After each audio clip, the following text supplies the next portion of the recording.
እናቴ አረቄ ታወጣ ነበርና በጣም የሚያመኝ ነገር ነበር። የሆነ ደህና ነገር እዚህ ከተማ ላይ ሁላ ሆኜ ስበላ ስጠጣ እናቴ ትዝ ትለኛለች እና ይሄንን ነገር ሳላሳካ የኔ ህልም የሚባል ነገር የለም አልነበረና አረቄ ማውጣት እንስራውን ስበሪው አልኳት።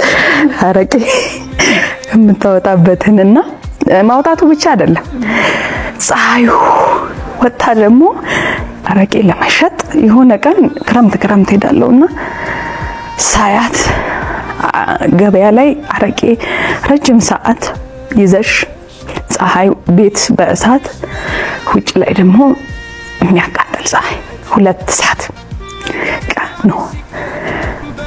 መቆም የለብኝም እየወሰኝ እግዚአብሔር ይመስገን ከፈጣሪ ጋር እንዳልኩሽ እግዚአብሔር ነገሮችን በሙሉ አስተካከለልኝ አገዘኝና ያ ነገር ቆመ። ለናቴ ተወሰነ ወደ ንግድ የምትገባበትን ነገር መኖሪያም ምንም ተስተካከለና አሁን አለፉ ነገሮች በሙሉ እህቴ ተመረቀች፣ ጥሩ ስራ ያዘች፣ ሁሉም መስመር ያዘ ከፈጣሪ ጋር